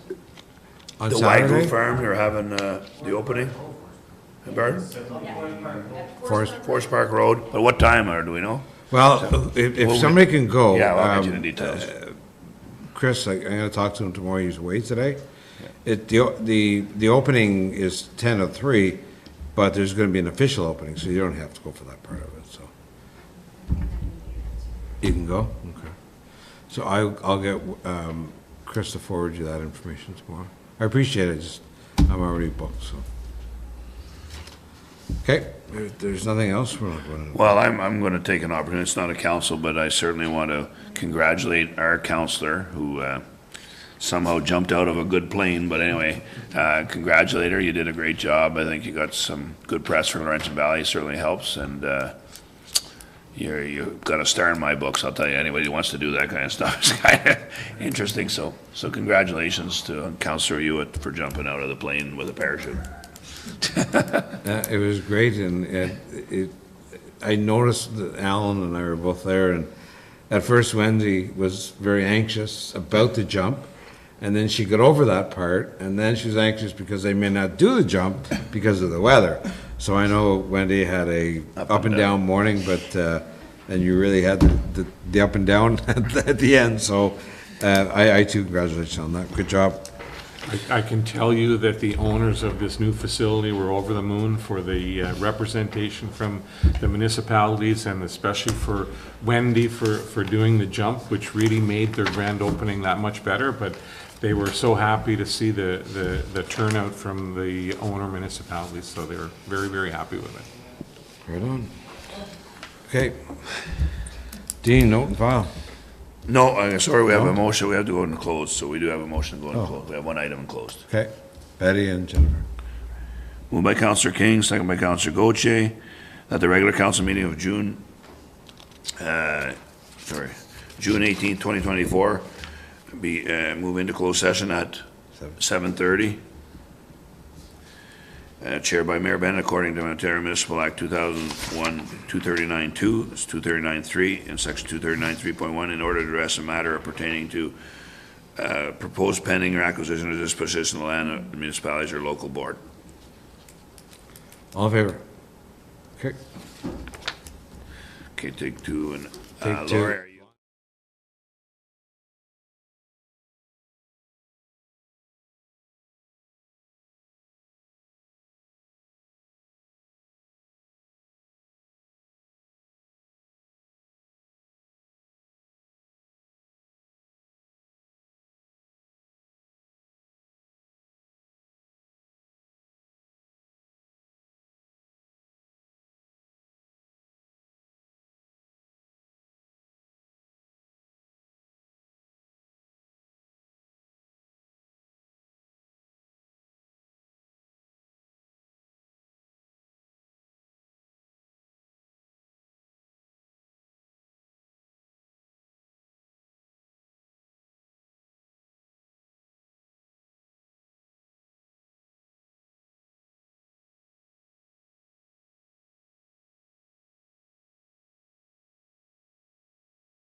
Okay, we have a motion to return to open session. Yes. Wendy and Brian. Moved by Counselor Hewitt, second by Counselor Hughley, that the regular council meeting of June 18th, 2024 move back into open session at 7:50. All in favor? Carried. Okay, so we have a motion with coming out of closed, if we could, just to continue the Alan and Keith? Alan, Wren. Move by Counselor Wren, second by Ray Watt, that the Council of Township of Laurentian Valley, in conjunction with the Whitewater Region, enter in negotiation with the County of Renfrew to implement a negotiated memorandum of understanding for CN Rail's lands known as B Trail, currently owned by the township. All in favor? Carried. Note Okay. and file? Yep. Note and file. Brian and Wendy. Moved by Counselor Hughley, second by Counselor Hewitt, that any items not specifically addressed by motion of a regular council meeting of June 18th, 2024 be noted and filed accordingly. All in favor? Confirmatory by law. Jennifer and Betty. Moved by Counselor Goche, second by Counselor King, that there be a resolve that the Council of Township of Laurentian Valley approves confirmatory bylaw 2024-06042 as having been introduced, read a first, second, and third time, and the said bylaw be numbered and signed by the mayor and the clerk and sealed with the seal of the corporation this 18th day of June 2024. All in favor? Carried. Adjournment. Keith and Alan. Moved by Ray Watt, second by Counselor Wren, that the regular council meeting of June 18th be adjourned at 8 p.m. All in favor? Go Evans and go. Enjoy your summer, folks.